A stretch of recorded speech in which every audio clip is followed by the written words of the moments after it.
আমরা গেটম্যানের দায়িত্ব পালন গেটম্যানের অবহেলার কারণে এটা দুর্ঘটনা হয়েছে। অবহেলার কারণে গেটম্যানের অবহেলার কারণে এতগুলো পান গেছে, নাহলে পান যাইতো না।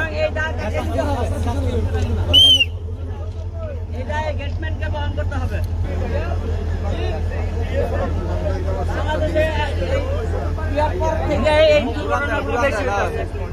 গেটম্যান গুলো ঠিক মতো গেটম্যান গুলো ভালো করে দায়িত্ব পালন করতেছে না।